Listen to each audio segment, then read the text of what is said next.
আচ্ছা শ্রুতি, বিয়ের পর মেয়েদের বাচ্চা হয় কি করে? বাসর ঘরের সদ্য বিবাহিত স্বামীর মুখে এমন একটা কথা শুনে যেন আকাশ থেকে পড়ল প্রতিশ্রুতি। এটা কার সাথে বাবা মা বিয়ে দিয়েছে ওকে? কি হলো, কথা বলছো না কেন? তুমি রাগ করলে নাকি? না, রাগ করার কি আছে? আমি রাগ করব কেন? নিজের সর্বশক্তি কাজে লাগিয়ে চরম অনিচ্ছা সত্ত্বেও একটু মুচকি হাসল প্রতিশ্রুতি। তাহলে বলো না, কিভাবে হয় মেয়েদের বাচ্চা? আচ্ছা, প্রথম আমার সাথে মজা করছে না তো? দেখতে তো ভীষণ সহজ সরল, ইনোসেন্ট, যেন ভাজা মাছটা উল্টে খেতে জানে না, এমন টাইপের একটা ছেলে সে। ওর সারল্য আর সততা দেখেই তো মা বাবা সম্বন্ধটা করে। কিন্তু ওর সরল বলে কোনো মানুষ এতটাও সরল হতে পারে যে স্বামী স্ত্রীর শারীরিক সম্পর্কের মানেই বোঝে না? এটাও কি সম্ভব এই যুগে? স্ত্রীর সাথে মজা করার মতো মানুষ নয় প্রথম, এটা খুব ভালো করেই জানে প্রতিশ্রুতি। প্রতিশ্রুতি লক্ষ্য করছে ওর স্বামীর হাত কাঁপছে। কি হলো, আপনার হাত পা কাঁপছে কেন? আপনি কি কোনোভাবে ভয় পেয়ে আছেন? না না, ভয় পাবো কেন? এটা আমার অনেক আগের একটা রোগ বলতে পারেন। রোগ? কিসের রোগ? মেয়েদের কাছাকাছি গেলেই কেন জানি না হাত পা কাঁপে আমার। জানি না কেমন হয় এটা। কেন? আগেও কি কোনো মেয়ের কাছাকাছি গিয়েছিলেন আপনি? আরে না, কি যে বলো না তুমি। তবে অনেকেই কাছে আসতে চেয়েছিল, কিন্তু আমার দুরবস্থা দেখে তারা নিজেরাই পালিয়ে যায়। ও হো, তাই? আচ্ছা, আপনি সত্যিই জানেন না কিভাবে বাচ্চা হয়? না, জানি না। এই যে ধরুন আমার বিয়ে হয়েছে আপনার সাথে, এখন কিছুদিন পরেও আমিও তো বাচ্চার মা হব, তাই না? কিন্তু সেটা তো আর এমনি এমনি হব না। তার জন্য তো আপনাকে সাহায্য করতে হবে আমায়, তাই না? সাহায্য? কী রকম সাহায্য? শ্রুতি ওর স্বামীর আরও কাছে গেলে তারপর ওর সাদা শার্টের বোতামের ওপরে হাত দেয়। আগে এইটাকে খুলতে হবে। কেন? এটা খুলতে হবে কেন? আরে খুলুন না, আমি যা বলবো এখন চুপচাপ তাই করবেন, আর কোনো কথা নয়। হুম? প্রথম তার শরীরের ওপর থেকে শার্ট আর কালো ব্লেজারটা খুলে নিল। শ্রুতি তাকে একটা টান মেরেই নিচের ওপরে ফেলে দিল। মুহূর্তেই হকচকিয়ে উঠল প্রথম। এটা কি করছো তুমি? খুব লজ্জা করছে তাই না? আচ্ছা, নিজের চোখ দুটো বন্ধ করুন, তবেই আর লজ্জা করবে না।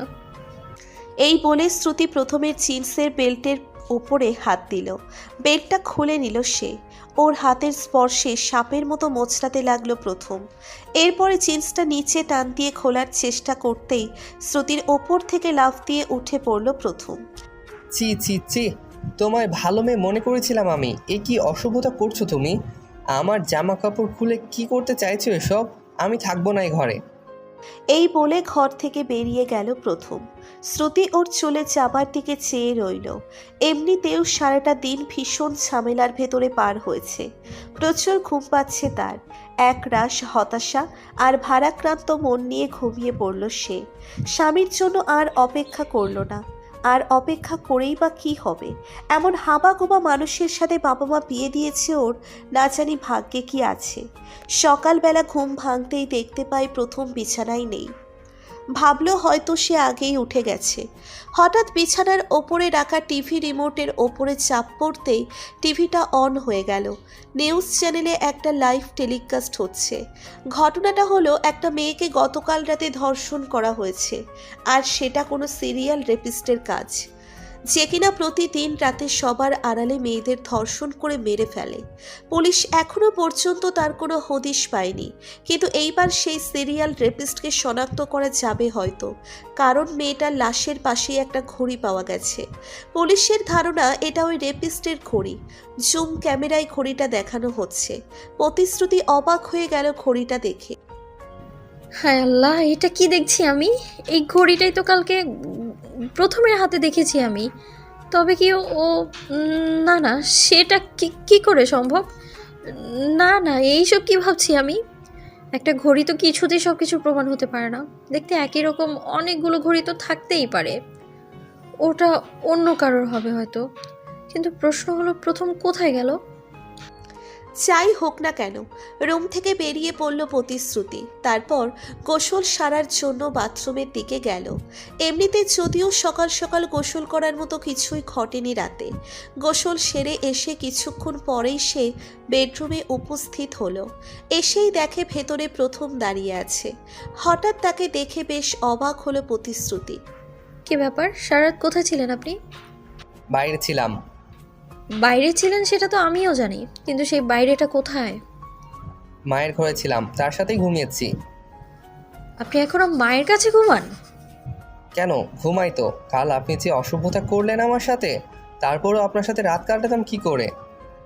আমি অসভ্যতা করেছি আপনার সাথে? তা নয় তো কি, আমি একটা পুরুষ মানুষ, আপনি মহিলা, আপনার সাথে জামা কাপড় খুলবো কেন আমি? সত্যি আপনি না বড্ড অসভ্য আছেন। ও গড, উফ, এ কে রে? এই ছেলে নাকি এখনো মায়ের কাছে ঘুমায়? আচ্ছা তাও ঠিক আছে, ঘুমোতেই পারে, কিন্তু স্বামী স্ত্রী সম্পর্কে মানে বোঝে না।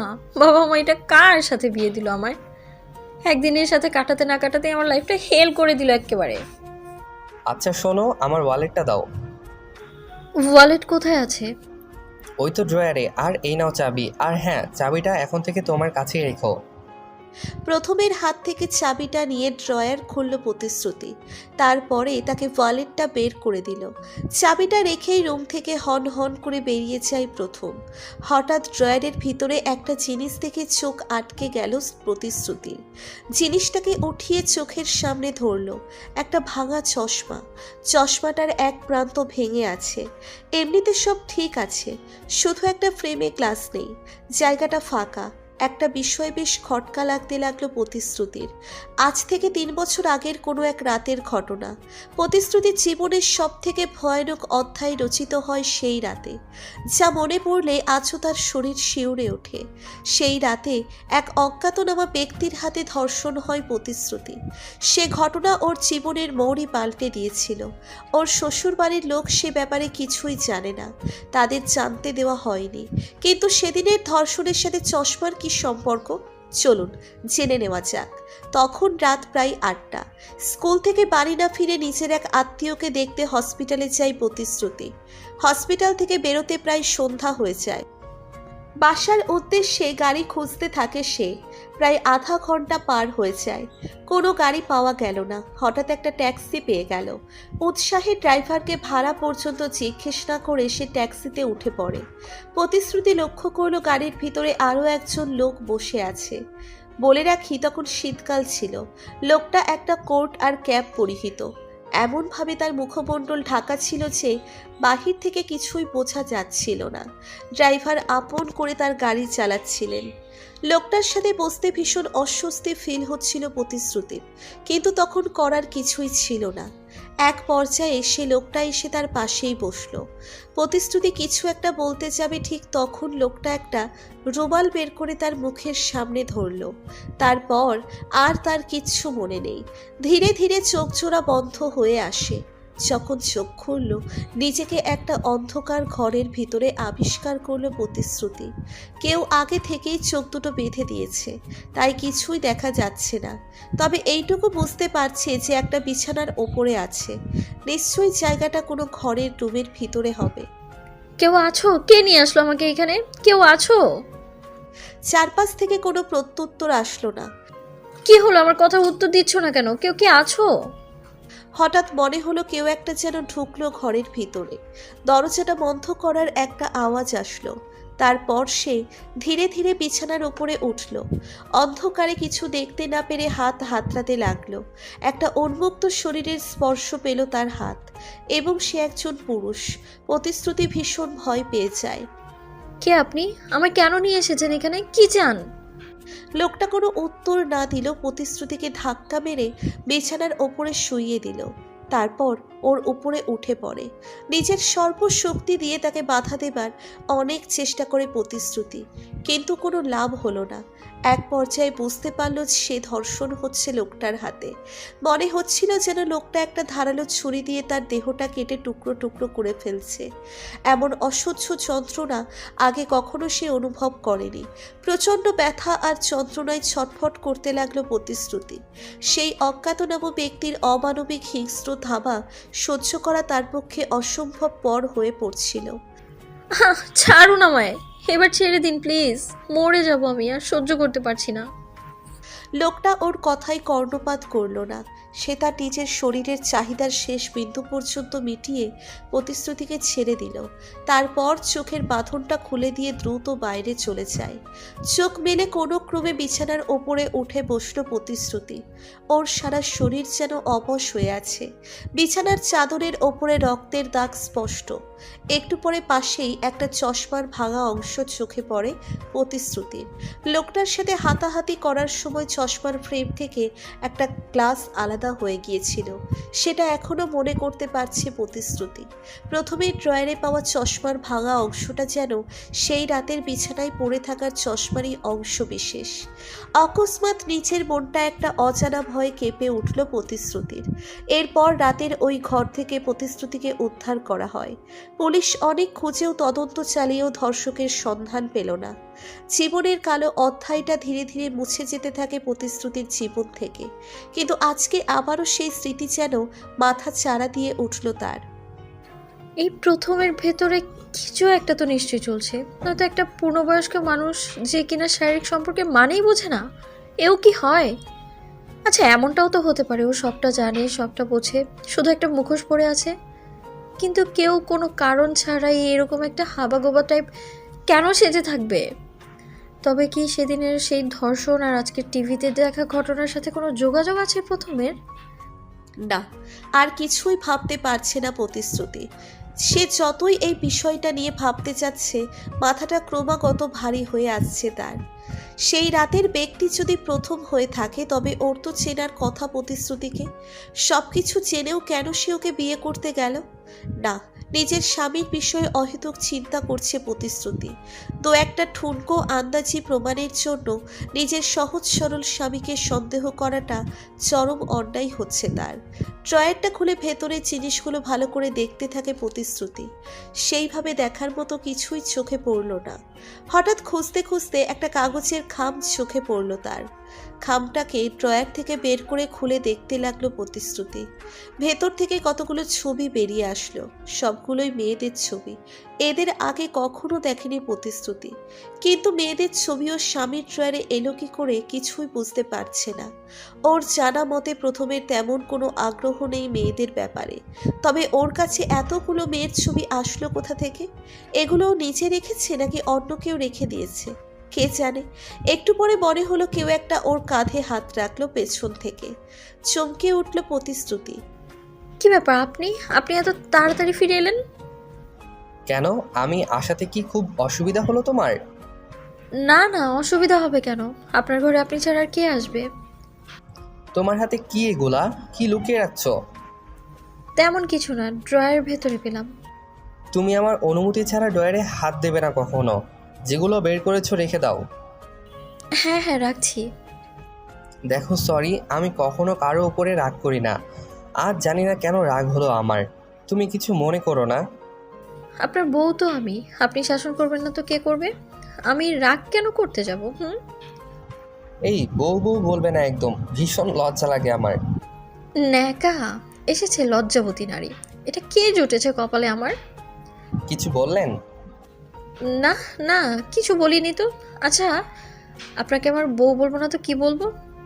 বুঝতে পারছি ভীষণ লজ্জা লাগে আপনার। জানি না কি বলবে, এভাবে স্বামী বউ একদম বলো না আমার সামনে। এছাড়া যা খুশি ডাকো। এই বলে ঘর থেকে বেরিয়ে গেল প্রথম। স্বামীর চলে যাবার দিকে চেয়ে একটা হাসি দিল প্রতিশ্রুতি। কিন্তু তার মনে একটা খটকা এখনো যেন রয়ে গেছে।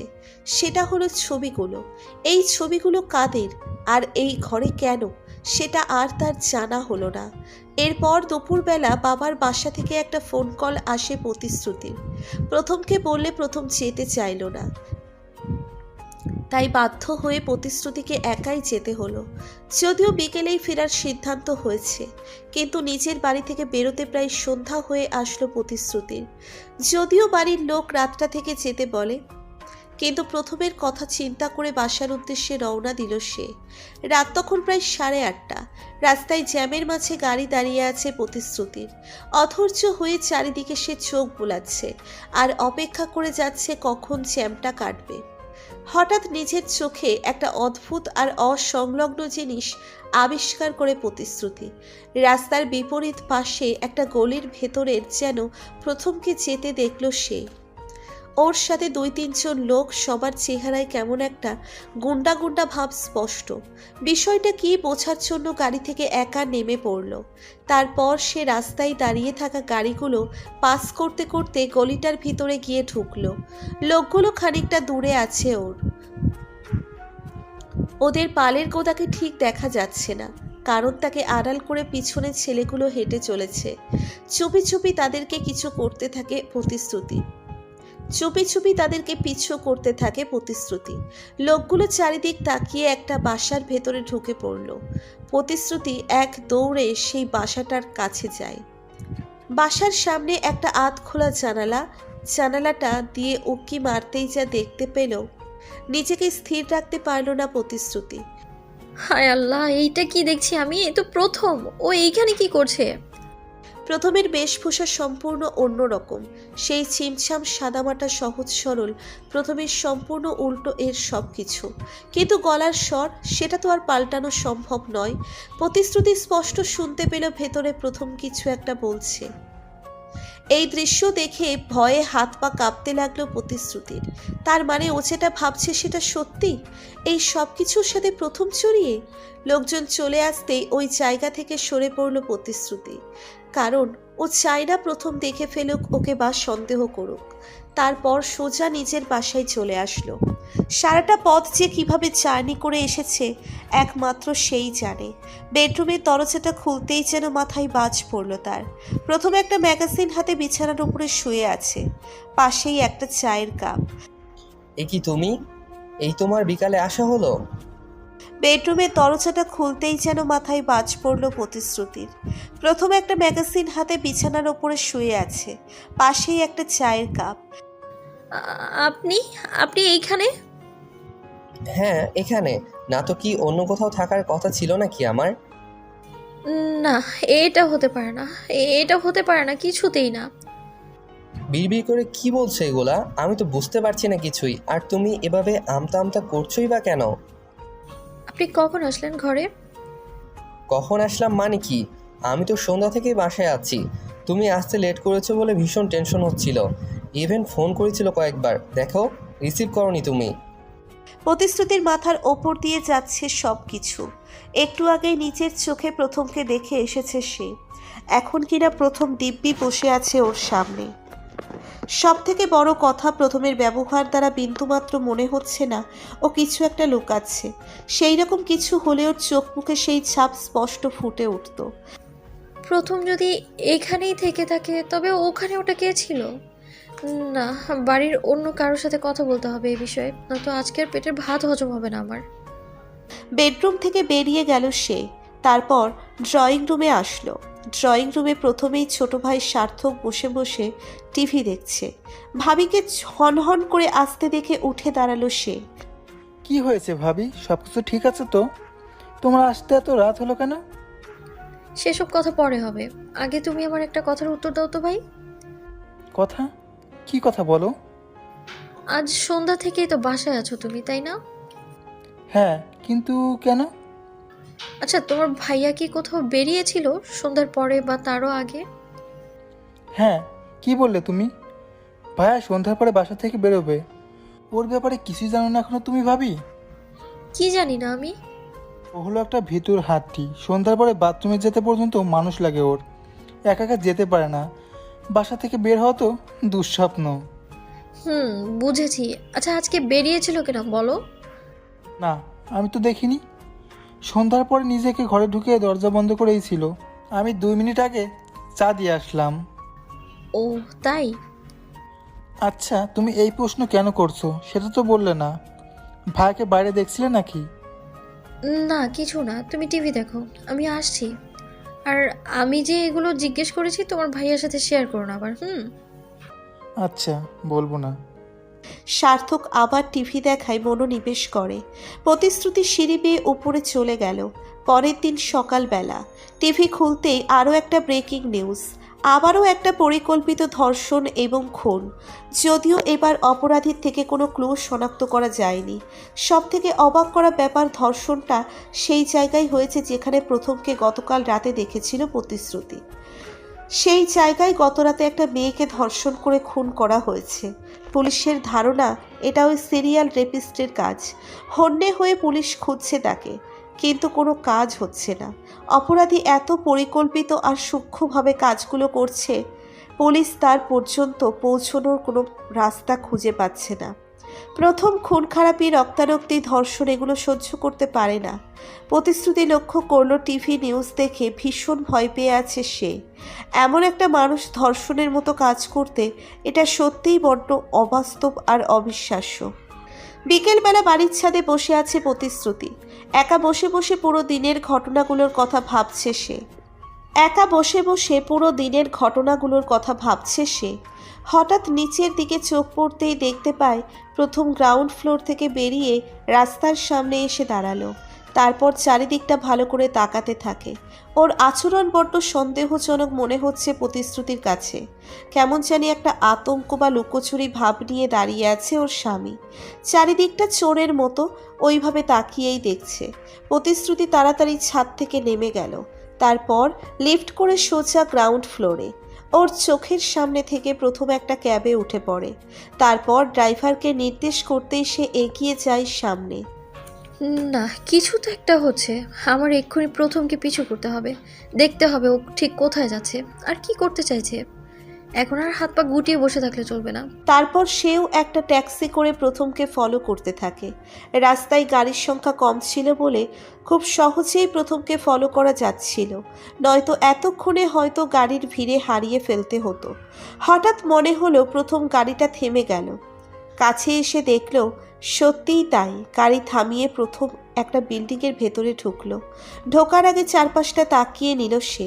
এই দৃশ্য দেখে প্রতিশ্রুতিও তার গায়ে থামিয়ে বিল্ডিংটার সামনে এসে দাঁড়ায়। সে ভাবছে এখন তার ভেতরে যাওয়া ঠিক হবে কিনা। কি করব বুঝতেই পারছি না। ভেতরে যাব না, এইখানেই দাঁড়িয়ে থাকবো। কিন্তু এইখানে দাঁড়িয়ে থাকলে ভেতরে কি হচ্ছে জানবো কি করে? আর প্রথম ওই বা লুকিয়ে একা একা এমন একটা ফাঁকা জায়গায় কেন আসলো, জানতেই হবে আমায়। নিজের মন থেকে অনুমতি নিয়ে বিল্ডিংয়ের ভিতরে ঢুকলো প্রতিশ্রুতি। বিল্ডিংয়ের কাজ এখনো শেষ হয়নি।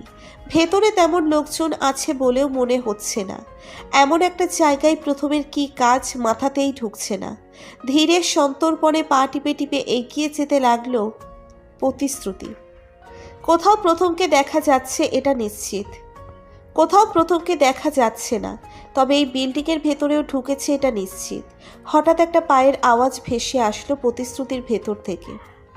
আচমকা ভয়ে আঁতকে উঠল সে। পেছনে তাকাতে যাবে ঠিক তখন পেছন থেকে তার মাথায় সজোরে আঘাত করলো।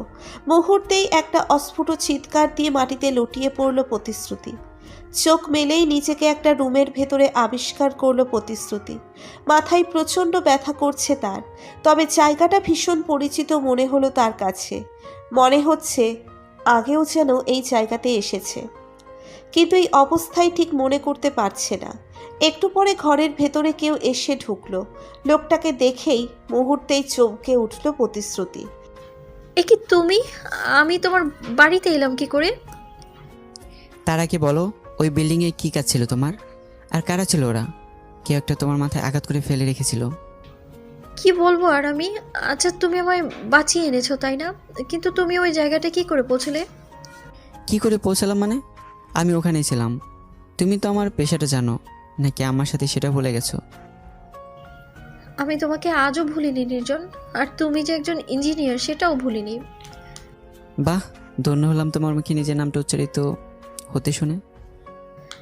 ইনসাল্ট করছো আমায়? তোমায় ইনসাল্ট করার স্পর্ধা আছে আমার। তবে কি অভিমান করছো আমার উপরে? অভিমান? কার উপর অভিমান করার জন্য অধিকারের প্রয়োজন হয় শ্রুতি। আমার কিছু অধিকার আছে তোমার উপর অভিমান করার। আমি এখন কি হই তোমার? আজ হয়তো অধিকার নেই, কিন্তু একদিন তো ছিল। বলছো ও ছিল বলছো? তা ভালো, এখন পর্যন্ত সব কিছু বলে মনে রেখে দিয়েছো। একদম মজা করো না আমার সাথে please. Okay, sorry. By the way, তুমি তো এখনো বললে না ওই বিল্ডিংয়ে কেন গেলে তুমি?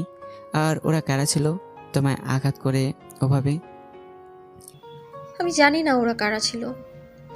হ্যাঁ জানো না, কিন্তু একটা আন্দাজ তো করতে পারো নাকি? দেখো আমি বিল্ডিংটা দেখার কাজেই আজকে গিয়েছিলাম ওখানে, গিয়ে দেখি তুমি অজ্ঞান হয়ে মেঝেতে পড়ে আছো। আর তখন 2 বা 3 জন লোক বেরিয়ে যায় সেখান থেকে। তোমার দিকে অ্যাটেনশন দেবার কারণে তাদেরকে ধরতে পারলাম না। নির্জন প্রতিশ্রুতির প্রাক্তন প্রেমিকা। ওদের একসময় দুজনের দুজনকে নিয়ে ঘর বাঁধার স্বপ্ন ছিল, কিন্তু বিধিবাম কোনো কারণে সেই স্বপ্ন আর পূরণ হলো না। প্রতিশ্রুতি আজ অন্য ঘরের বউ। সে কি করে নির্জনের কাছে নিজের স্বামীর ওপরে সন্দেহের কথা বলবে? সেটা মোটেও সমীচীন হবে না। তবে ওই বিল্ডিংয়ে প্রথম ছিল এটা তো নিশ্চিত। প্রতিশ্রুতিকে আঘাত কে করলো, আর আঘাত যখন করলোই সেটা প্রথমের কোনোভাবে চোখে পড়ল না। চোখে পড়লে আজ আর এই মুহূর্তে নিজের প্রাক্তন প্রেমিকের ঘরে শুয়ে থাকতে হতো না প্রতিশ্রুতিকে। তুমি কি কিছু ভাবছো শ্রুতি? আচ্ছা হতে পারে তোমার কোনো প্রাইভেট বিষয়। আমি প্রশ্ন করে বিব্রত করতে চাই না তোমায়। আমি শুধু চাই তুমি সুস্থ থাকো আর ভালো থাকো। একটা প্রশ্ন করি তোমায়, কিছু মনে করো না। বলো। বিয়ে করোনি নাকি এখনো সিঙ্গেল? বিয়ে? আসলে শ্রুতি, কি মনে হয় জানো, আমার ভাগ্যে সংসার করা নেই। যদি থাকতো আজকে। কি থেমে গেলে কেন? কি আজকে? না কিছু না, আমার মনে তোমার এখন বেরোনো উচিত। জানি যেতে অনেক কষ্ট হবে, তাও যেতে হবে। তুমি আমায় পৌঁছে দিবে একটু? তোমার শ্বশুরবাড়ির লোকজন, বিশেষ করে তোমার স্বামী, আমাদের একসাথে দেখলে মাইন্ড করবে না তো আবার? না, ওরা সেরকম মানুষ নয়, কেউ কিছু মনে করবে না। আচ্ছা চলো, দেখা যাক কি হয়। নির্জন সত্যিই খুব ভালো মনের মানুষ। প্রতিশ্রুতি ভাবতেও পারেনি ও বিয়ের পরেও এতটা ভালো ব্যবহার করবে ওর সাথে। তাও আজকে এক প্রকার জীবন বাঁচালো। প্রতিশ্রুতি সৃজনের সাথে বাইরে বেরিয়ে পড়ল। ওরা দুজনে একটা ট্যাক্সি নেয়। বাসায় পৌঁছতে প্রায় ঘন্টা খানেক লাগলো। নির্জন যদিও বাসা পর্যন্ত গেল না, রাস্তার মোড়েই ছেড়ে দিয়ে আসলো প্রতিশ্রুতিকে। মাথায় ব্যান্ডেজ নিয়ে মাথায় ঢুকলো প্রতিশ্রুতি। প্রথম নিজের স্ত্রীকে আহত অবস্থায় দেখে বেশ ঘাবড়ে গেল। শ্রুতি, কি হয়েছে তোমার? তুমি আঘাত পেলে কি করে? আমার কি হয়েছে না হয়েছে সেটা আপনার না জানলেও চলবে। তার আগে বলুন, আপনি আজকে বাসা থেকে বেরিয়ে কোথায় গিয়েছিলেন? এ কি হলো? তুমি এভাবে রেগে কথা বলছো কেন? আমি কোথায় গিয়েছিলাম মানে? আমি স্পষ্ট দেখেছি আপনাকে বাসা থেকে বেরিয়ে যেতে। মিথ্যে বলার একদম চেষ্টা করবেন না। আমি কোথাও যাইনি শ্রুতি, বিশ্বাস করো আমায়। আর তুমি আমার সাথে এভাবে কথা বলছো কেন? কি হয়েছে বলবে? না কিছু হয়নি, আমি ঠিক আছি। কিছু হয়নি মানে? তোমার মাথায় ব্যান্ডেজ কেন? বলছি, আগে এক গ্লাস পানি আনুন আমার জন্য প্লিজ, খুব তেষ্টা পেয়েছে। প্রথম কিচেনে ছুটে যায় পানি আনার জন্য। প্রতিশ্রুতি প্রথমকে যতই দেখছে ততই অবাক হচ্ছে। কতটা কেয়ারিংও। স্ত্রীকে আহত অবস্থায় দেখে ওর চেহারায় বদলে গিয়েছে একেবারে, যেন নিজের সবটুকু উজাড় করে দিতে চাইছে। এমন একটা মানুষকে সন্দেহ করতেও মন বাধা দিচ্ছে প্রতিশ্রুতি। কিন্তু আজকে সে প্রথমকে নিজের চোখে সন্দেহজনকভাবে বেরিয়ে যেতে দেখেছে। ওর সেই দেখা মিথ্যে হয় কি করে? একটু পরে প্রথম এক গ্লাস পানি নিয়ে ছুটে আসলো। প্রতিশ্রুতি পানির গ্লাসটা হাতে নিয়েই ঢকঢক করে পুরোটা সাবার করে দিল। তারপর ধীরে ধীরে সোফার উপরে গিয়ে বসে। আচ্ছা কি হয়েছে এবার তো বলো। তোমার মাথায় আঘাত লাগলো কি করে? কে করেছে এই অবস্থা তোমার? আমি জানি না। জানো না? জানো না মানে কি? আমি সত্যিই জানি না। কিন্তু কেউ তোমাকে কেন মারতে যাবে? আর বাঁচালোই বা কে তোমায়? আমি বলতে চাইছি তোমার চিকিৎসা কে করলো? নির্জন আমায় দেখতে পেয়ে ওর বাসায় নিয়ে যায়, সেখানেই ট্রিটমেন্ট হয় আমার। নির্জন? নির্জনকে?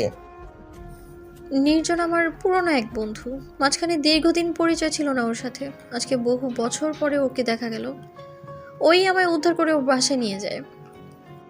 ও আচ্ছা, বুঝতে পারলাম। কিন্তু তুমি কখনো আমায় সে ভদ্রলোকের কথা তো বলোনি। বলিনি, কারণ বলার প্রয়োজন হয়নি। তাছাড়া আমি নিজেও ওকে ভুলে গিয়েছিলাম, মাথায় ছিল না ওর কথা। আচ্ছা, যা হয়েছে হয়েছে।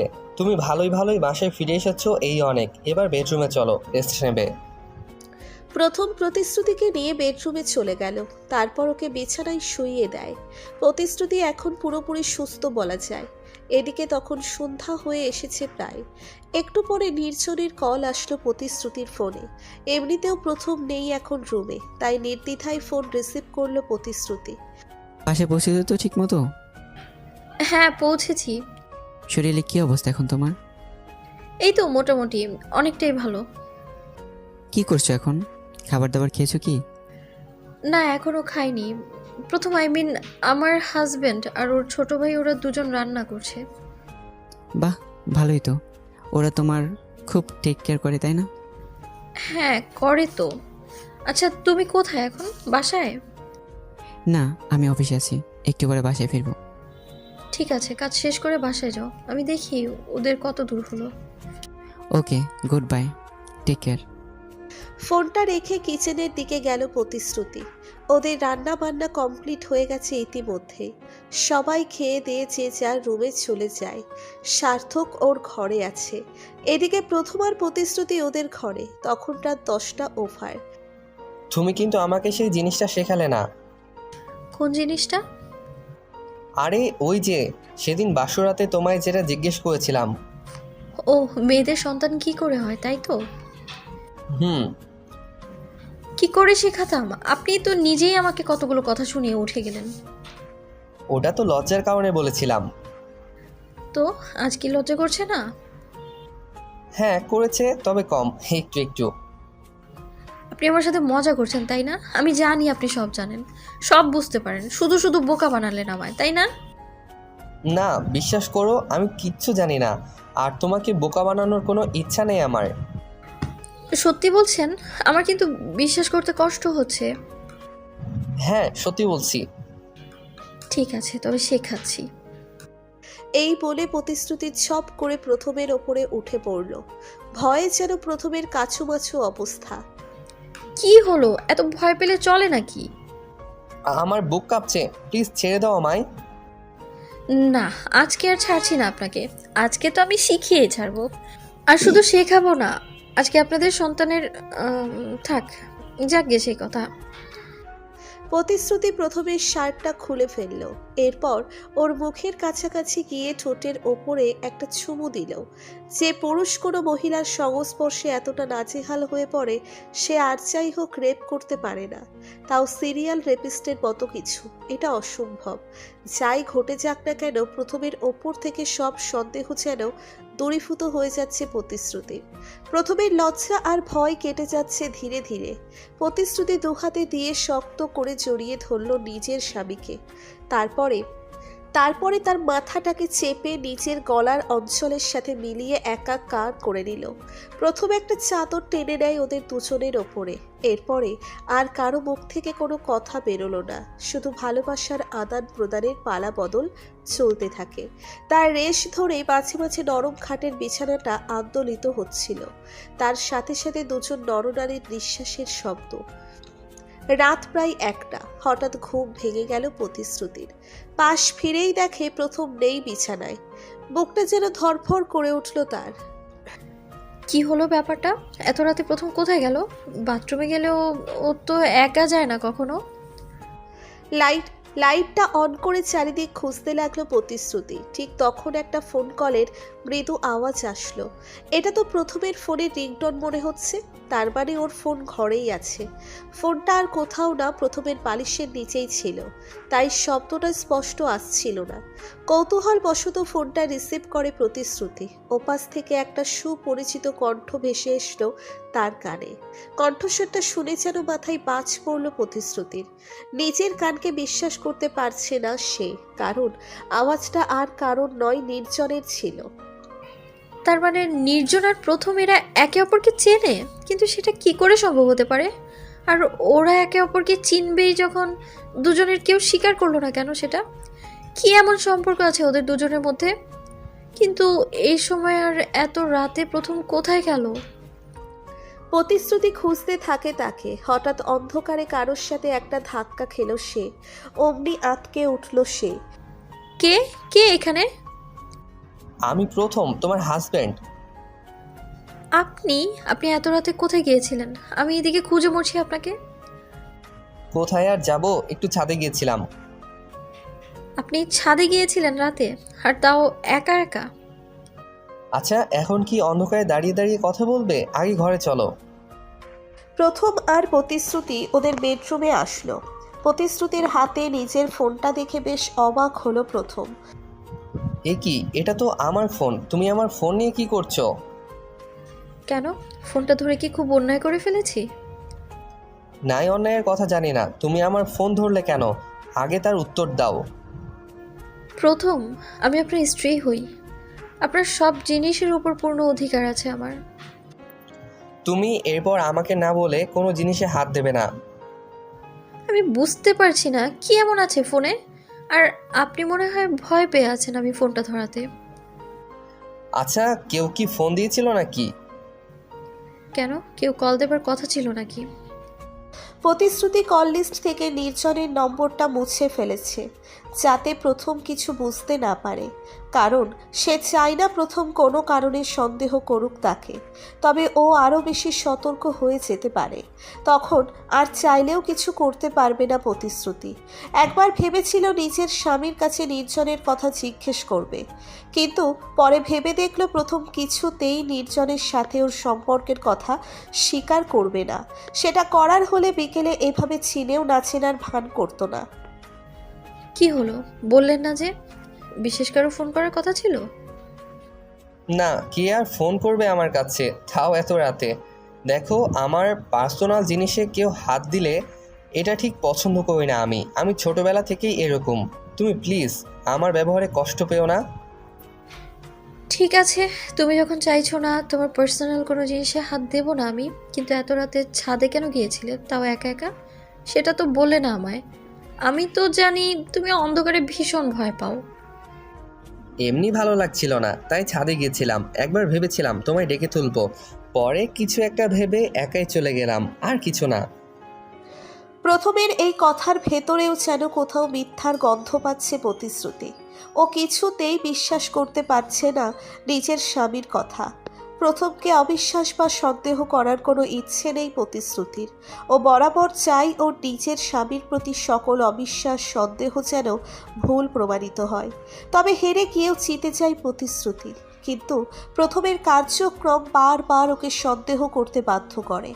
আজকে নির্জনের ফোন কল ওর সন্দেহকে আরও কয়েক গুণ বাড়িয়ে দিয়েছে। পরের দিন সকালবেলা আবারও সেই একই ব্রেকিং নিউজ। রাতে এক কিশোরীকে ধর্ষণ। মেয়েটার বয়স 14 বছর, তাকে ধর্ষণ করে খুন করা হয়েছে। তার মৃত্যু ধর্ষণের কারণেই হয়েছে, আলাদা করে খুন করা হয়নি তাকে। পুলিশ হন্যে হয়ে খুঁজছে সেই সিরিয়াল রেপিস্টকে, কিন্তু কোথাও তার কোনো হদিশ পাওয়া যাচ্ছে না। অদ্ভুত ব্যাপার, এই খুনটা খুব বেশি দূরে নয়, প্রথমদের বাসা থেকে খানিক দূরেই হয়েছে। আরও একটা বিষয় লক্ষ্য করলো প্রতিশ্রুতি, আর সেটা হলো বাসার মেইন গেট খোলা। এত সকালে সাধারণত গেট খোলা হয় না বাসার। কেয়ারটেকারকে ডেকে তুলল প্রতিশ্রুতি। আঙ্কেল, এত সকাল সকাল গেট খোলার কারণ কি? আপনাকে তো বলা হয়েছিল 7টার পরে গেট খুলতে। আমি গেট খুলবো কি আর মামুনি, কালকে রাতে চাবি তো আমার কাছে ছিল না। চাবি আপনার কাছে ছিল না মানে? কার কাছে ছিল চাবি? সন্ধ্যাবেলা বড় মালিক, মানে তোমার হাজব্যান্ড, চাবিটা নিয়েছিল আমার কাছ থেকে। আপনার কাছ থেকে চাবি নিয়েছে মানে? আমি যত দূর জানি বাসায় তো ডুপ্লিকেট চাবি আছে। তবে বড় সাহেব বললেন চাবিটা নাকি হারিয়ে গেছে, তাই উনি আমার থেকে চাবিটা চেয়েছিলেন। আচ্ছা, আপনি চাবি নেবার কারণ জিজ্ঞেস করেননি? না, জিজ্ঞাসা করিনি তো। আর আমি কেনই বা জিজ্ঞাসা করতে যাব মামুনি? মালিকের নিশ্চয়ই কোনো কাজ ছিল, তাই নিয়েছে। আচ্ছা, বুঝতে পেরেছি, আপনি যান। প্রতিশ্রুতি নিশ্চিত প্রথম রাতে বাইরে বেরিয়েছিল, কিছুই মাথায় ঢুকছে না প্রতিশ্রুতির। তার মানে ওর ছাদে যাওয়ার কথা মিথ্যে ছিল? কিন্তু এত বড় একটা মিথ্যে কেন বললো প্রথম? না, প্রথমকে বড্ড ছাড় দেওয়া হয়ে যাচ্ছে। ওকে এবার কিছু জিজ্ঞেস করতেই হবে। ওর থেকে রাতে বাসা থেকে বেরিয়ে যাওয়ার কারণটা জানতেই হবে, তাতে যাই হয়ে যাক। এই ভেবে প্রতিশ্রুতি গেট থেকে বাসার সিঁড়ির দিকে পা বাড়াবে, ঠিক তখন একটা লোক এলো। তার হাতে একটা পার্সেলটা প্রতিশ্রুতির নামেই। লোকটা পার্সেল দিয়েই চলে যায়। গেটের সামনে দাঁড়িয়েই পার্সেলটা খুলল প্রতিশ্রুতি। এর ভেতরে একটা চিঠি আছে মনে হচ্ছে। খোলার পরে তার ধারণা সঠিক প্রমাণ হলো। চিঠিটা খুলতেই দেখলো ভেতরে কয়েকটা লাইন লেখা। 249টা ডান, আর একটা মাত্র রেপ বাকি, তবেই 250 হবে। আর এটাই হবে আমার জীবনের শেষ রেপ, আর সেটা তোমার দ্বারা পূর্ণ হতে চলেছে। তৈরি থেকো। লেখাগুলো পড়ে ভয়ে আর আতঙ্কে হাত পা কাঁপতে লাগলো প্রতিশ্রুতির। চিঠিটা কে পাঠালো তার কাছে? তার কোনো নাম বা ঠিকানা উল্লেখ নেই। তবে যেই পাঠাক না কেন, সে যে একজন ভয়ানক সাংঘাতিক লোক এই বিষয়ে কোনো সন্দেহ নেই। হঠাৎ প্রতিশ্রুতির মনে হলো কেউ যেন ওর সামনে এসে দাঁড়ালো। মুহূর্তেই চমকে উঠল সে। কি হলো? এত সকালে গেটের সামনে দাঁড়িয়ে কি করছো? না, কিছু না, কিছু না মানে? এমনি এলাম। আচ্ছা, তোমার হাতে কি ওটা? না, কিছু না। কিছু না বললেই হলো? আমি স্পষ্ট দেখতে পাচ্ছি একটা চিঠির মতো কিছু আছে তোমার হাতে। আরে এটা তেমন গুরুত্বপূর্ণ কিছু না, ছেড়ে দাও। ঠিক আছে, দেখাও আমাকে। হ্যাঁ দেখবো, তার আগে বলো তো গতকাল রাতে কোথায় গিয়েছিলে তুমি? গত রাতে গিয়েছিলাম মানে? কোথায় যাব আমি? দেখো, আমি কিন্তু কেয়ারটেকারের কাছ থেকে জেনেছি গেটের চাবিটা তোমার কাছেই ছিল, আর সকালে এসেই দেখতে পেলাম গেটটাও খোলাই আছে। তার মানে কি দাঁড়ালো? তুমি কি সন্দেহ করছো আমায় কোনো কারণে? না, তোমার সন্দেহ করব আমি? শুধু এইটুকুই জানতে চাইছি, রাতে কোথায় গিয়েছিলে তুমি? তুমি তো জানো গত রাতে একটা ধর্ষণ হয়েছে আমাদের এলাকায়। হ্যাঁ, নিউজে দেখলাম, কিন্তু রাতে কোথাও যাইনি আমি। গেটটা আমি কিছুক্ষণ আগেই খুললাম। ইনফ্যাক্ট সার্থক বের হয়েছিল জগিং করতে। তুমি তো জানো ও সকালে জগিংয়ে বের হয়, আজ একটু আগেই বের হয়েছিল মনে হয়। এবার কাগজটা দেখাও। আচ্ছা, আগে বাসায় চলো, পরে দেখাচ্ছি। এবার চলো। প্রতিশ্রুতি নিজের স্বামীকে কোনো রকম একটা বুঝ দিয়ে বাসায় নিয়ে গেল। প্রথমকে এই চিঠিটার ব্যাপারে কিছুই বলতে চায় না সে, তবে সমস্যা আরও বাড়তে পারে। আগে সে জানতে চায় চিঠিটা ঠিক কে পাঠিয়েছে, কার ইন্ধন আছে এই ব্যাপারে। কিন্তু যাই হয়ে যাক না কেন, মন থেকে ভয়টা যেন কিছুতেই কাটছে না প্রতিশ্রুতির। না জানি কখন কি হয়ে যায়। একটা অজানা বিপদের আশঙ্কায় প্রহর গুনতে হচ্ছে তাকে। এভাবে সারাটা দিন কেটে গেল। রাতের বেলা প্রায় 1:30টার দিকে ঘুম ভেঙে গেল প্রতিশ্রুতির। হঠাৎ মনে হলো ও নিজের বাড়িতে নেই, একটা গাড়ির ভিতরে আছে সে, আর গাড়িটা চলছে। সবকিছু একটা দুঃস্বপ্নের মতো মনে হতে লাগলো প্রতিশ্রুতির কাছে। কিন্তু না, ধীরে ধীরে বুঝতে পারল যা ঘটছে সব সত্যি। কেউ প্রতিশ্রুতিকে একটা ট্যাক্সিতে বন্দি করে কোথাও নিয়ে যাচ্ছে, কিন্তু কোথায় নিয়ে যাচ্ছে আর কে নিয়ে যাচ্ছে কিছুই বুঝতে পারছে না সে। প্রতিশ্রুতি এটাও বুঝতে পারছে ওকে অজ্ঞান করা হয়েছিল, আর অজ্ঞান করেই গাড়িতে তোলা হয়েছে। চিৎকার করবার মতো শক্তিটুকু পাচ্ছে না সে এই মুহূর্তে। গাড়িটা অনেকক্ষণ পরেই থেমে গেল। দুজন অপরিচিত লোক এসে প্রতিশ্রুতিকে গাড়ি থেকে নামিয়ে নিল। তারপর একটা বাসার ভিতরে চলে যায়। জায়গাটা বেশ পরিচিত লাগছে প্রতিশ্রুতির কাছে। এ তো সেই ঘরটা যেখানে প্রথমবার ধর্ষণ করা হয়েছিল তাকে। তার মানে আগের বার যে ব্যক্তি ধর্ষণ করেছিল তাকে এটা তারই কাজ। তবে কি সকালবেলা চিঠিটা এখান থেকে এসেছিল? কেউ আছো? আমার কথা শুনতে পাচ্ছ কেউ? কেন নিয়ে এসেছো আমায় এখানে? কি হলো? কথা বলছেন না কেন? দেখো, আমার সাথে চালাকি করার চেষ্টা করো না একদম। আমি জানি তুমি একজন সিরিয়াল রেপিস্ট। দিনের পর দিন মেয়েদের ধর্ষণ করে তুমি তাদের খুন করছো। কেন করছো এগুলো? কি উদ্দেশ্য তোমার? আমার সামনে এসো। এই তুমি এত কথা বলছো কেন? চুপ করবে? কি ভেবেছো তোমার চিৎকার চেঁচামেচি শুনে কেউ তোমাকে সাহায্য করতে ছুটে আসবে? যদি তাই ভেবে থাকো তবে তুমি ভুল করেছো। কে কে তুমি? আমায় এখানে নিয়ে এসেছো কেন? আমি তোমাকে নিয়ে আসিনি, যা করার আমাদের বস করেছে। আর একটু অপেক্ষা করো, তিনি একটু পরেই চলে আসবে। বস? কে বস তোমাদের? সেটা নিজেই দেখতে পাবে, অবশ্য তিনি যদি চান। তবে হ্যাঁ, শুধু এটুকু জেনে রাখো, তোমার সাথে সেটাই হবে যেটা বাকিদের সাথে হয়েছে। নিজের চরম সর্বনাশের জন্য অপেক্ষা করতে থাকো। ভয় আর আতঙ্কে প্রতিশ্রুতির প্রাণ ওষ্ঠাগত প্রায়। ওর অনুমান তার মানে সত্যি। ভয়ঙ্কর কিছু ঘটতে চলেছে প্রতিশ্রুতির সাথে। প্রতিশ্রুতি জানে না কে ওকে নিয়ে এসেছে ওখানে, আর ও নিজের বাড়ি থেকে অজ্ঞান অবস্থায় গাড়ির ভিতর চলে আসলো এটাও জানা নেই। প্রথমদের বাড়ি থেকেই তাকে কিডন্যাপ করা হয়েছে, এটা তো ঠিক। কিন্তু প্রথম, সার্থক, অন্যান্য লোকজনেরা কোথায় ছিল তখন? বাসার এত মানুষের চোখের আড়াল থেকে অন্য কেউ এসে প্রতিশ্রুতিকে কিডন্যাপ করলো কি করে? বিশেষ করে প্রথম কিছুই মাথায় ঢুকছে না প্রতিশ্রুতির। একটু পরে দরজার বাইরের সেই লোকটা আবারও বলে উঠল, এই তো বস এসে গেছে আমাদের। প্রতিশ্রুতির কানে রুমের দরজাটা খোলার শব্দ কারোর কানে ভেসে আসলো, সাথে পায়ের আওয়াজ। ভীষণ পরিচিত যেন সেই পায়ের আওয়াজ তার। অন্ধকারে কিছুই বোঝা যাচ্ছে না। লোকটা ধীরে ধীরে ঘরের ভিতরে ঢুকলো, পা টিপে টিপে এগিয়ে যেতে লাগলো প্রতিশ্রুতির দিকে। কে কে তুমি? সাহস থাকলে আমায় দেখা দাও। এভাবে অন্ধকারে লুকিয়ে আছো কেন? আমার কাছে আসবে না, একদম কাছে আসবে না। দূরে থাকো, আমার থেকে একদম দূরে থাকো। লোকটা আরো কাছে আসলো প্রতিশ্রুতির। তারপর প্রতিশ্রুতির সাথে ধস্তাধস্তি শুরু হয় তার রীতিমতো।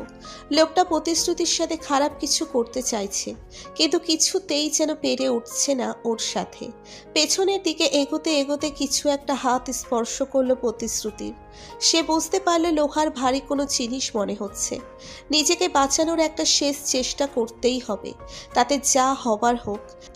এই ভেবে সেই রডটা উঠিয়ে সজোরে লোকটার মাথায় আঘাত করলো। মুহূর্তে আঁতকে উঠল সে। প্রতিশ্রুতি বুঝতে পারলো তার মাথা ফেটে গেছে হয়তো। লোকটা একটু একটু করে নির্জীব হয়ে আসছে। সে প্রতিশ্রুতির ওপরে জোর জবরদস্তি করার শক্তি হারিয়ে ফেলছে যেন। এটাই পালানোর মোক্ষম সুযোগ। এর দুর্বলতা সুযোগ নিয়ে পালাতে হবে প্রতিশ্রুতিকে। লোকটাকে ধাক্কা মেরে ফেলে দিয়ে বিছানা থেকে উঠে পড়ল প্রতিশ্রুতি। তারপর এক দৌড়ে দরজার দিকে গেল। অদ্ভুত ব্যাপার, সেই লোকটা আর নেই সেখানে, তাই পালাতে আর অসুবিধে হলো না প্রতিশ্রুতির। বাড়িটা থেকে বের হয়ে সোজা রাস্তায় বেরিয়ে পড়ল প্রতিশ্রুতি। তারপর ছুটতে লাগলো। নিজের দীর্ঘশ্বাসের আওয়াজ নিজেই শুনতে পাচ্ছে সে। ছুটতে ছুটতে হঠাৎ সে রাস্তার মাঝখানে হোঁচট খেয়ে পড়ল। মনে হলো প্রথমের গলার আওয়াজ শুনল। শ্রুতি, শ্রুতি, তুমি এখানে? এত রাতে রাস্তায় কি করছো তুমি? আপনি এখানে এলেন কি করে? আরে আমি খুঁজে মরছি তোমায়। এত রাতে তুমি বাসা থেকে বের হলে কেন বলো আমায়। আমি বাসা থেকে বের হইনি, কেউ জোর করে নিয়ে এসেছিল আমায়। কি বলছো কি তুমি এগুলো? কে জোর করে তোমায় আমার বাসা থেকে তুলে এনেছে? কে সে? তার নাম বলো। আমি দেখিনি তাকে, তবে সে এখনো আছে, পালাতে পারেনি নিশ্চয়ই। আপনি জানেন সে আর কেউ নয়। পুলিশ যে সিরিয়াল রেপিস্টকে খুঁজে বেড়াচ্ছে সে সেই ব্যক্তি।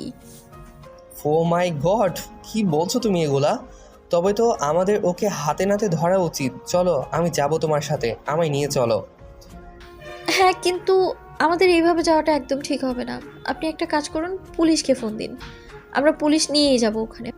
আজ ওর মুখোশ টেনে খুলে ফেলার সুযোগ পেয়েছি, এটা কিছুতেই হারাতে চাই না। একদম ঠিক বলেছ, আমি পুলিশকেই ফোন করছি। কিন্তু তার ভেতরে ও যদি পালিয়ে যায়? না, ও পালাতে পারবে না, আমি নিশ্চিত। আপনি তাড়াতাড়ি ফোন করুন। প্রথম পুলিশ স্টেশনে কল করলো। আধা ঘন্টা বাদে পুলিশ আসে। প্রতিশ্রুতি পুলিশ নিয়ে সেই বাড়িটায় পৌঁছে গেল, সাথে তার স্বামী প্রথমের দিকে তাকাতে পারছে না প্রতিশ্রুতি। বেচারা নিজের বউকে খুঁজতে খুঁজতে আধমরা অবস্থা। সেই বেডরুমের ভেতরে যেখানে প্রতিশ্রুতিকে ধর্ষণের চেষ্টা করা হয়েছিল সেখানে উপস্থিত হয় সবাই। রুমের লাইট অন করা হলো। সবাই দেখতে পাচ্ছে একটা লোক খাটের উপর উপুড় হয়ে পড়ে আছে। পুলিশ এগিয়ে গেল তার দিকে। তারপর লোকটাকে ধরে চিৎ করে শুইয়ে দেওয়া হলো। তার চেহারা দেখে আঁতকে উঠল প্রতিশ্রুতি। এ তো নির্জনকে এই জায়গায় আর এই অবস্থায় দেখতে হবে স্বপ্নেও ভাবতে পারেনি প্রতিশ্রুতি। তার মানে সিরিয়াল রেপিস্ট আর কেউ নয়, নির্জন, প্রতিশ্রুতির প্রাক্তন প্রেমিক। আর প্রতিশ্রুতি ওর হাতেই ধর্ষিতা হয়েছিল আগে। পা থেকে যেন ধীরে ধীরে মাটি সরে যাচ্ছে প্রতিশ্রুতির। নিজেকে কিছুতেই সামলাতে পারছে না সে। ইতিমধ্যেই প্রেস মিডিয়া একত্রিত হলো। লাইট ক্যামেরায় গোটা বাড়ি ঘিরে যায়। আর সেটা হবারই কথা। প্রায় 250 ধর্ষণ এবং খুন করা এক সিরিয়াল রেপিস্ট হাতে নাতে ধরা পড়েছে। এর থেকে বড় ব্রেকিং আর কি হতে পারে? বাড়ির সামনে প্রথমের সাথে দাঁড়িয়ে আছে প্রতিশ্রুতি। ভেতরে ডাক্তার দিয়ে নির্জনকে সুস্থ করানো হচ্ছে। একটু পরে গ্রেপ্তার অবস্থায় নির্জনকে নিয়ে বেরিয়ে আসলো পুলিশ। প্রতিশ্রুতি ভয়ে তাকাতে পারছে না ওর দিকে। নির্জন প্রচুর চিৎকার চেঁচামেচি করছে। আমাকে ছেড়ে দিন, আমি কিছু করিনি। ছেড়ে দিন আমায়, আমি কিছু জানি না। প্রতিশ্রুতি, বাঁচাও আমায়। আমায় ভুল বোঝো না, আমি তোমাকে দর্শন করতে চাইনি। আমি কোনো ক্ষতি করিনি তোমার, বিশ্বাস করো। নির্জনের কথাগুলো শেলের মতো বিদ্ধ হচ্ছে প্রতিশ্রুতির কানে। একবার নির্জনের দিকে তাকিয়ে মুখ ফিরিয়ে নিল সে। যখন নির্জনকে গাড়িতে তোলা হয়, শেষবারের মতো দেখার জন্য একবার ফিরে তাকালো প্রতিশ্রুতি।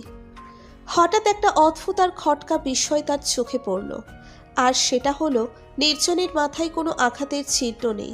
ও এমনিতেই অজ্ঞান ছিল, কিন্তু প্রতিশ্রুতির এখনও স্পষ্ট মনে আছে সে ওই ব্যক্তির মাথায় জোরে লোহা দিয়ে বাড়ি মেরেছিল। তাড়াহুড়োতে পুলিশকে সেই কথা বলতেই ভুলে যায়।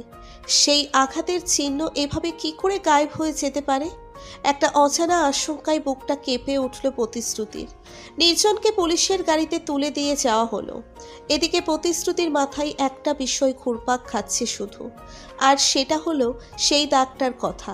দাগটা এইভাবে নির্জনের মাথা থেকে উধাও হয়ে গেল কি করে, এটাই বুঝতে পারছে না সে। একটু পরে প্রতিশ্রুতি আর প্রথম ওদের বাসায় চলে গেল। তখন প্রায় ভোর রাত, এখনো সকাল হতে অনেকটা বাকি। বাড়িতে এসেই শুয়ে পড়ল সবাই। এমনিতেই সারা রাত ধকল গিয়েছে সবার ওপর দিয়ে। সকালবেলা বাসায় প্রেসের লোক আসবে, প্রতিশ্রুতিকে বিস্তারিত জিজ্ঞাসাবাদ করা হবে, সেই কারণে প্রস্তুতি হতেও বলা হয়েছে তাকে। প্রথম খেয়াল করলো তার স্ত্রী ঘুমিয়ে পড়েছে। নিজের ফোনটা হাতে নিয়ে ধীরে ধীরে বিছানা থেকে নেমে পড়ল সে। তারপর পা টিপে টিপে ছাদের দিকে চলে যায়। ছাদে এসে চারপাশটা তাকালো সে। না, কেউ নেই চারপাশে। ফোন থেকে একটা নম্বর ডায়াল করে কল দিল সে।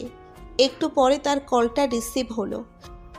কি হলো, ফোন ধরতে এত সময় লাগে? কি করছিলে এতক্ষণ? কিছু করিনি, একটু বাইরে ছিলাম।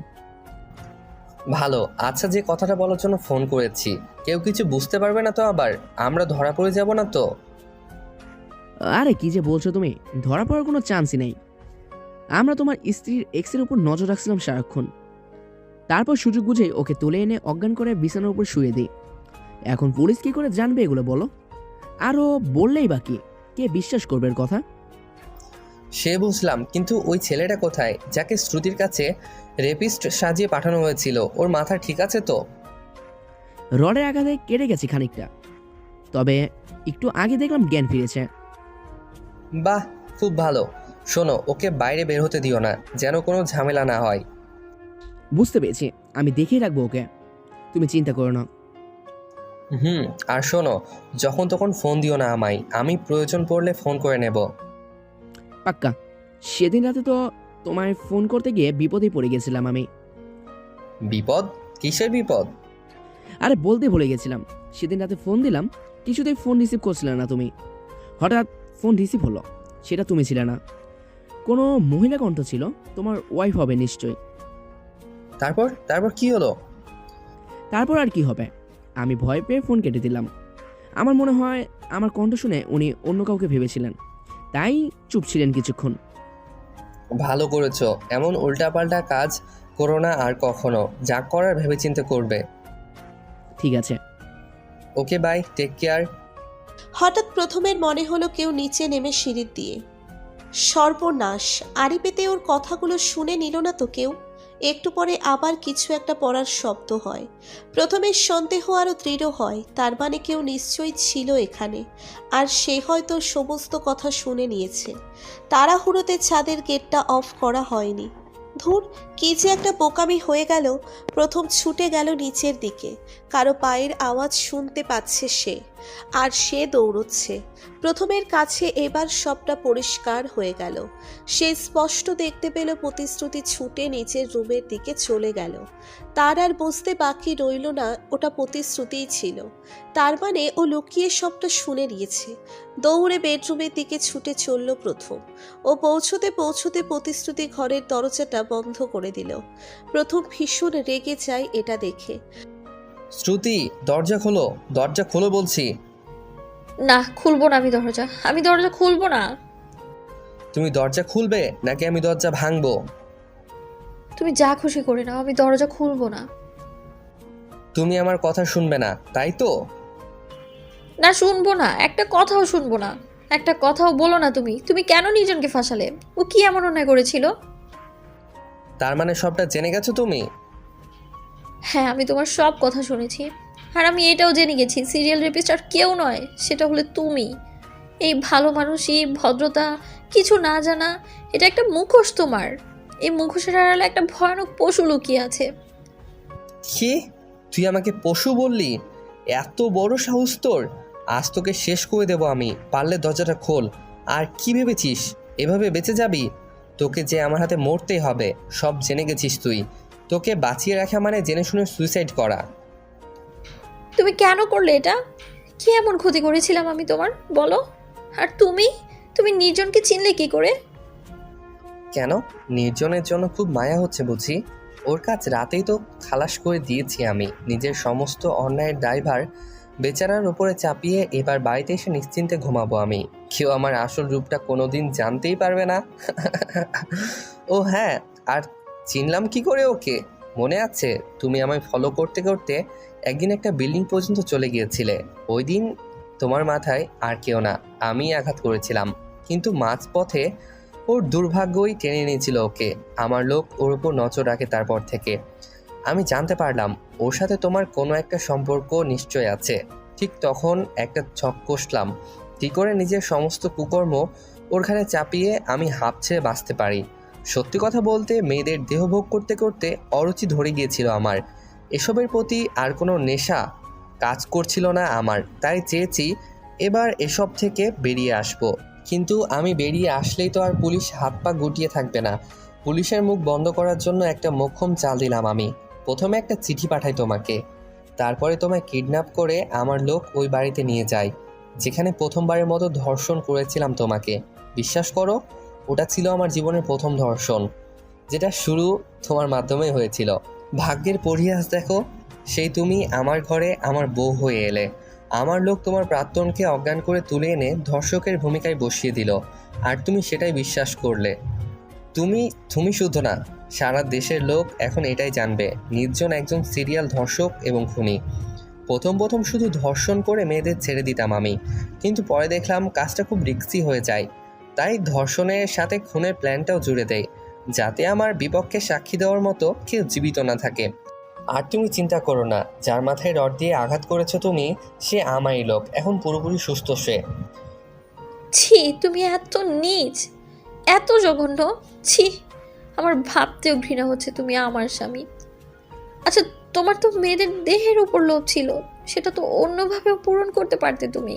তার জন্য ধর্ষণের মতো জঘন্য পথ কেন বেছে নিলে? তুমি বুঝবে না এসব, বুঝবে না। আমি একটা মেয়েকে ভোগ করতে করতে তিলে তিলে শেষ করার মধ্যে আলাদা আনন্দ খুঁজে পাই আমি। এই আনন্দ পৃথিবীর আর কোনো কিছুতে নেই। যখন দেখি সে আমার আঘাত সহ্য করতে না পেরে কোরবানির কোনো পশুর মতো ছটফট করছে, তার মতো সুন্দর দৃশ্য আর দুটো হতে পারে না। আমি জানি আমি যা করছি একদম ঠিক নয়, অন্যায় এগুলো, কিন্তু আমি এ অন্যায় করে পৈশাচিক আনন্দ পেতে চাই, যা এখন তোমার সাথে করব আমি। আজকেই এই বাড়িতেই শেষ দিন তোমার, শ্রুতি। দরজা খুলো বলছি। না, আমি দরজা খুলবো না, সব বলে দিব, সবাইকে বলে দিব আমি। তোমার খেলা শেষ হয়ে যাবে এবার। প্রথম দরজা ভেঙে ঢুকে পড়ল একটু পরে, তারপর প্রতিশ্রুতির উপর ঝাঁপিয়ে পড়ে সে। আজ শেষ করে দেবো তোকে, আমার খেলা শেষ করবি তুই। দেখ তোর সাথে কি করি আমি। ভুলটা আমারই, তোকে সেদিন শেষ করে দেওয়া উচিত ছিল, যেদিন বাড়ি ফেরার পথে আমায় আমার লোকজনের সাথে দেখে ফেলেছিলি। ভাগ্যিস আমি বুঝতে পেরেই আগেই বাড়িতে পৌঁছে গিয়েছিলাম, তবুও তোকে একটা শেষ সুযোগ দিয়েছিলাম। কিন্তু আজ আর রক্ষা নেই তোর। আজ তোকে ছিঁড়ে ছিঁড়ে খাবো আমি। প্রথম প্রতিশ্রুতির উপরে উঠে গেল, তারপর ওর বুকের উপর একটা কামড় বসিয়ে দেয়। মুহূর্তেই ছটফট করে চিৎকার দিয়ে উঠল প্রতিশ্রুতি। ঠিক তখন ঘরের ভিতরে পুলিশ ঢুকে পড়ল। পুলিশের সাথে সার্থক। পুলিশ প্রথমকে হাতে নাতে ধরে ফেলল। আপনি আপনার দেবরকে থানায় পাঠিয়েছিলেন তাই না? হ্যাঁ, আমি ছাদে দাঁড়িয়ে ওর সকল কথা শুনে নিয়েছিলাম। আমার সাথে আমার দেবর ছিল তখন, আর দেরি না করে আমি ওকে থানায় পাঠিয়ে দিলাম।